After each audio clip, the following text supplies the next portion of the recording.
நமது தொகுதியின் நிரந்தர சட்டமன்ற உறுப்பினர் வருங்காலம்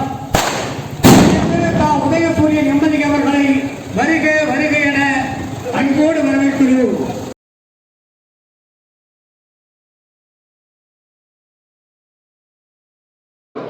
நீ சேர்த்து அவங்க கூட சேர்ந்து வேலை பார்க்கணும். உங்களுக்கு ஏதாவது சந்தேகம்னா ஒன்றிய செயலாளர் கேட்கணும். ஒன்றிய செயலாளர் கேட்டு சரியா சொல்லலாம், மாவட்ட செயலாளர் பேசலாம். இதெல்லாம் உங்க இளைஞரணி அமைப்பாளர் இருக்காரு, அவங்க பேசலாம்.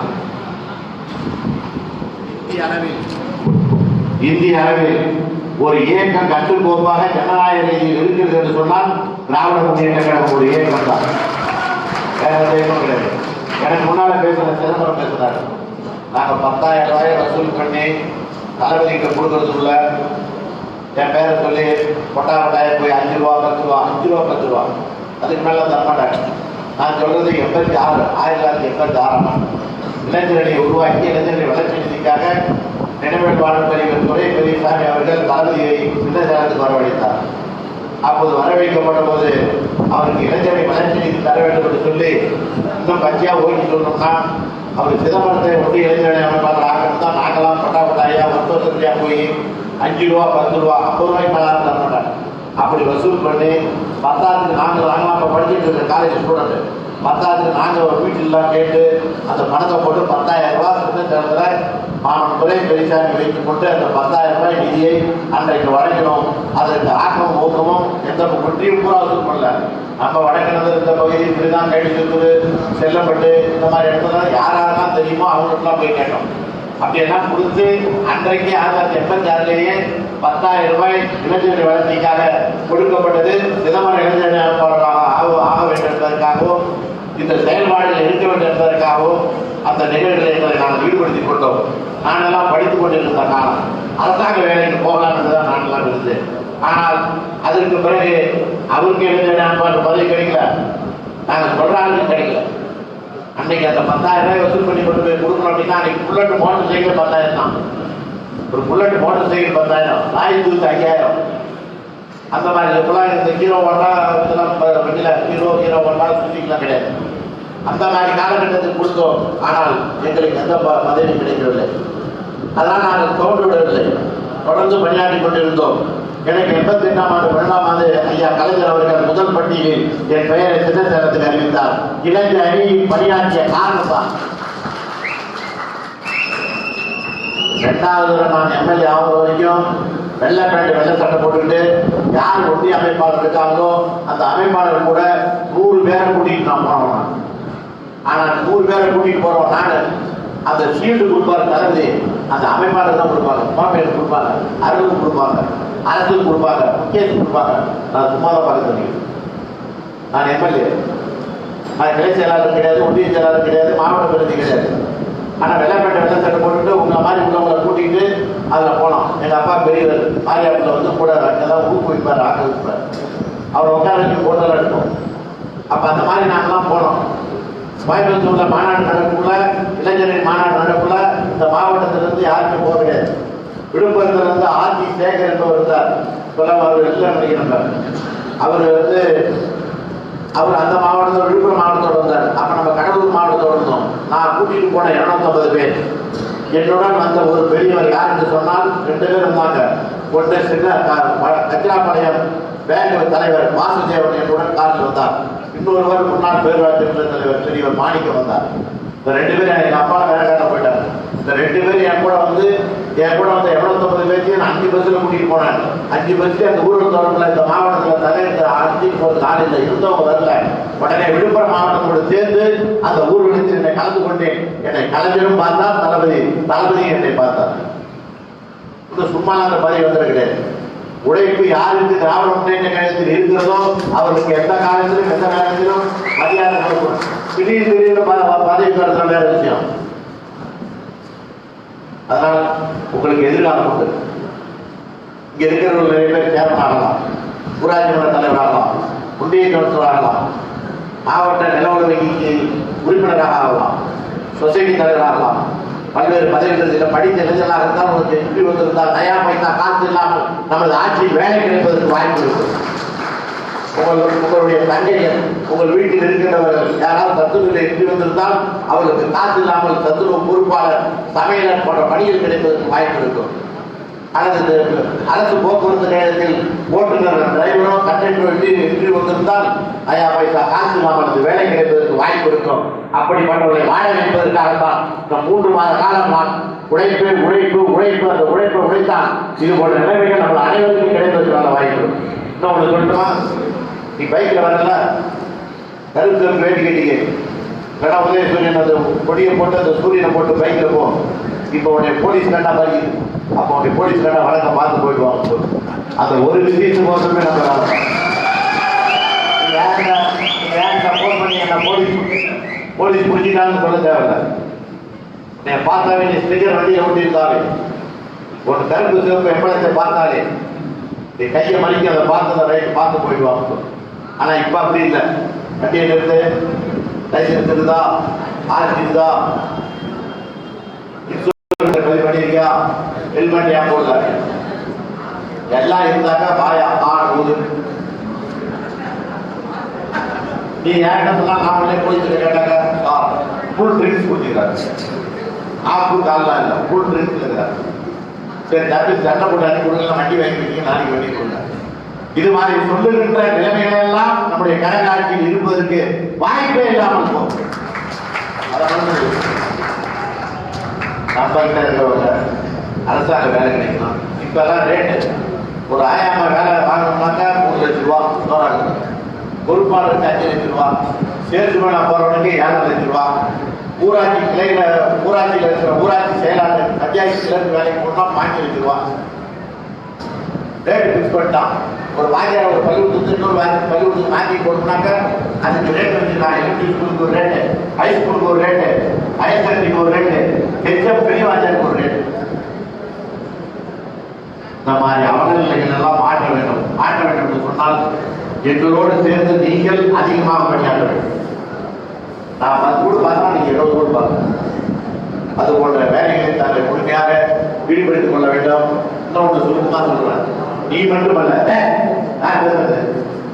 நீ மட்டுமல்ல, ஊர்ல என்ன செட்டு இருக்காங்கல்ல, செட்டு, இந்த செட்டெல்லாம் விஜயகாந்த் கட்சியா இருந்தாலும், கமலஹாசன் கட்சியா இருந்தாலும், ரஜினிகாந்த் கட்சியா இருந்தாலும் ஆரம்பிக்கப்பட்டிருக்கிறாங்க.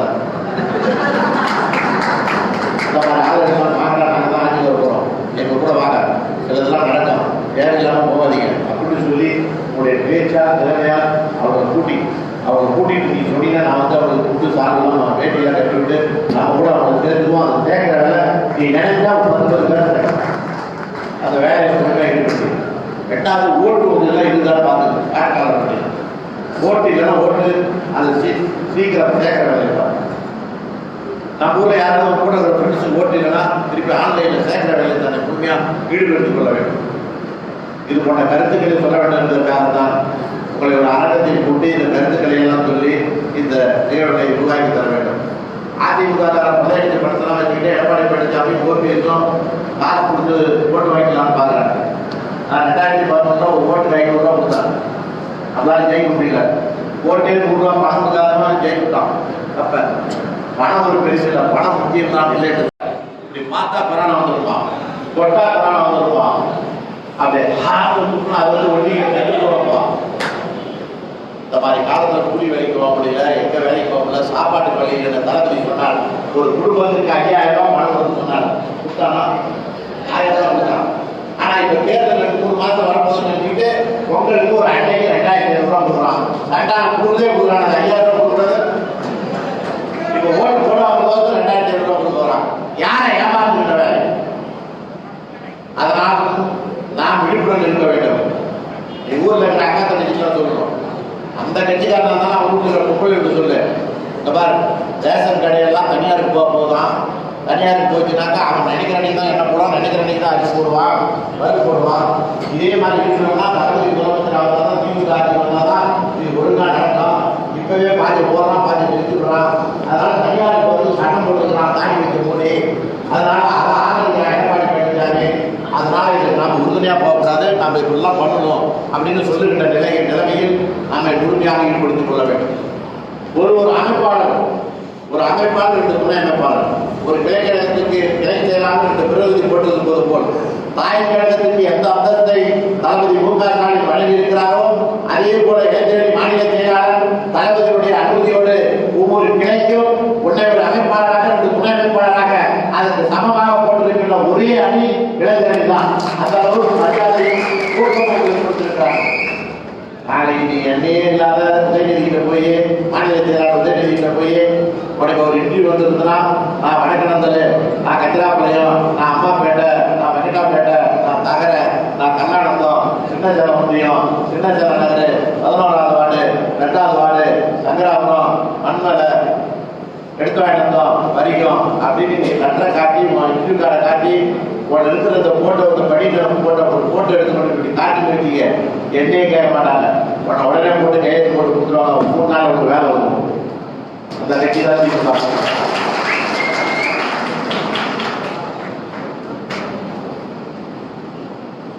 உன்னை நான் சொல்ல விரும்புகிறேன், நான் கவர்மெண்ட் வேலைக்கு போகணும், ஃபாரஸ்ட் ரேஞ்சர் ஆஃபீஸராக போயிருந்தது தான் நான் படித்தேன். நான் பாட்னி மேஜர் படித்தேன், சயின்ஸ் படித்தேன். இந்த ஃபாரஸ்ட்டுக்காரர்கள் சொல்லத்தாங்க வேலைக்கு போகிறதுல என்ன படிக்கிறது கேட்டேன். சயின்ஸ் படிக்கலாம், சயின்ஸில் எதை படிக்கிறேன், தாவரியல் படிக்கலாம். நான் மெட்ராஸில் சென்னையில் படித்தேன். அடுத்து எம்எஸ்சி படிக்கும் போது எனக்கு எம்எல்ஏசி கொடுத்தாங்க. எனக்கு அதெல்லாம் கொடுத்ததுக்கு காரணம் என்னன்னு சொன்னாங்க, முன்ன மாதிரி இளைஞனாக இருக்கும்போது நான் எந்த பதவியும் இல்லாத இளைஞரையும் கூட வெள்ளச்சட்டை போட்டு போனப்பார், தளபதி வரப்ப அந்த நிதி வசூலாக சேர்த்து கொடுத்தோம்பார், எங்கள் கூட்டம் நடக்குமாக்கெல்லாம் போனப்பார். நான் தரையில செருப்பை விட்டு தரையில உட்காந்து 5 மணி வரைக்கும் பண்ணிக்கிறேன். நான் இப்போ 6 மணிக்கு மேலே எல்லாத்தையும் செருப்பு விட்டு நான் முதல் கொண்டு பெரியவர் முதல் கொண்டு தலையில உட்காந்து ராத்திரி 12 மணி வரைக்கும் போட்டே கேட்போம். இந்த சேவையெல்லாம் பார்த்துதான் எனக்கு அந்த அங்கீகாரம் இந்த கட்சி கொடுத்தது. அதே போல எல்லாரும் எம்எல்ஏ இருக்காரு, அது ஒரு விஷயம். எல்லாரும் தேர்வாங்க, அவங்களுக்குரிய நிலைமைகளில் அது இருக்கும். நாளைக்கு உனக்கு ஒரு ஆபத்து வருது என்று சொன்னால் அந்த ஆபத்தை சமாளித்து உன்னை காப்பாற்றுகின்ற நிகழ்வில் திராவிட முன்னேற்ற கழகம் என்றைக்கும் இருக்கும், உனக்கு உறுதுணையாக இருக்கும் என்கின்ற அந்த நினைவை மனதிலே பதிவு வைத்துக் கொள்ள வேண்டும்.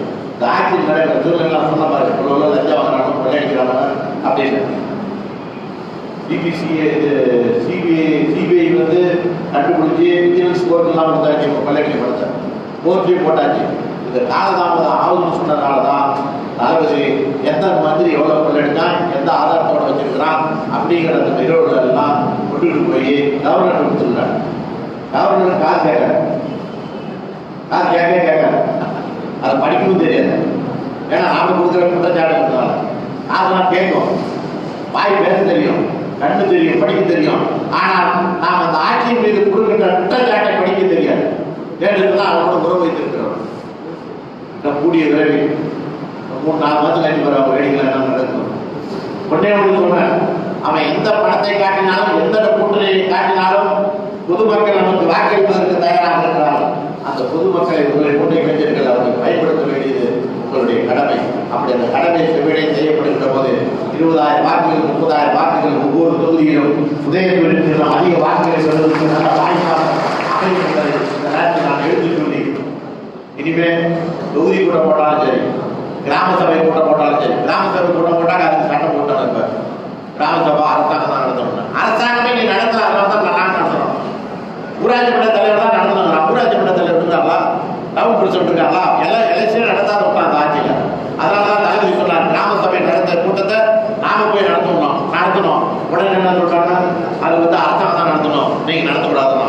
உடனே தளபதி பார்த்தார், கிராம சபை கூட்டம் தான் நடத்தக்கூடாதுங்கிற மக்கள் சபை கூட்டம் மாற்றி நடத்தக்கூடாது. இந்த ஊர்ல போய் உட்காந்து கூட்டம் போட்டு ஊருக்கு என்ன வேணும் ஏது வேணும்னு கேட்டு அது முடிவெடுக்கிறது தான் இந்த கிராம சபை கூட்டத்துக்கு அதிகாரம். ஆனா வராம கொண்டு போய் கும்பல் நிறைய கூடுதுன்னு சொல்லி உடனே அதை எடுக்கக்கூடாதுனாக்க உடனே இப்ப மக்கள் சபை கூட்டமாக மாற்றி கடைசி நேரத்தில் அதை நிராகரிக்கிற நிகழ்ச்சியாக நாங்கள் உருவாக்கி வந்து கொண்டிருக்கிறோம். ஆகிய வரைந்து இருக்கிற இளைஞர் பெருமக்களே, நான் சொன்ன கருத்தை எல்லாம் ஓரளவு தான் சொல்லியிருக்கேன். இந்த கருத்துக்களை காதையை வாங்கி கொண்டு எந்த நேரத்தில் கூட்டாலும் சலூன் வந்துடணும், சக்கராவரம் கூட்டாலும் வந்துடணும், உளுந்தூர்பேட்டை கூட்டாலும் வந்துடணும், சின்னச்சாலை கூட்டாலும் வந்துடணும், வடக்கிழந்தூர் கூட்டாலும் வந்துடணும். சலூன் சொல்ற இடத்துல நீங்க வரணும். 3 மாதம் பாடுபடுங்க, நமக்கு நல்ல பயன் கிடைக்கும். நம்மளுக்கு மட்டும் பயன் அல்ல, நாட்டுக்கு நல்ல பயன் கிடைப்பதற்கு நாம் ஒரு அச்சாரமாக இருக்க வேண்டும். 10 ஆண்டு காலமாக எதிர்கட்சியாக இருக்கிறோம். அந்த எதிர்கட்சியாக இருக்கின்ற இந்த காலகட்டத்தில் இதற்கு முன்பு எம்ஜிஆர் முதலமைச்சராக இருக்கின்ற போது 13 ஆண்டு காலம் திராவிட முன்னேற்ற கழகம் எதிர்கட்சியாக தான் இருந்தது. ஆட்சிக்கு வர முடியவில்லை. ஆனால் இளைஞரணி என்கின்ற அணியை 1982ஆம் ஆண்டு தளபதி அண்ணன் அவருடைய செயலாளராக அவரை உருவாக்கி கலைஞரையா தலைமையில் இருக்கிற போது பொதுச் செயலாளர் பேராளர் இருக்கிற போது இளைஞரணி உருவாக்கிய பிறகு அவருடன் சேர்ந்து உங்களை போன்ற இளநத்தங்கள் எங்களை போன்றவர்களாம் அன்றைக்கு எங்களை ஈடுபடுத்திக் கொண்ட காரணத்தினால்தான் 1989ஆம் ஆண்டு 13 ஆண்டுகளுக்கு பிறகு திமுக ஆட்சிக்கு வந்தது. கலைஞர் 3வது முதலமைச்சராக இருந்தார். அதே போல இப்போது 10வது ஆண்டு கலைஞர் எதிர்கட்சியாக 11வது ஆண்டாக தளபதி முதலமைச்சராக வருவது உங்களுடைய திருக்கரத்தில் இருக்கிறது என்பதை பணிவோடு தெரிவித்துக் கொண்டு நீங்கள் அனைவரும் இன்றையிலிருந்து தீவிரமாக பாடுபட்டு அதிமுகவை நிராகரிக்கிறோம். அதிமுகவை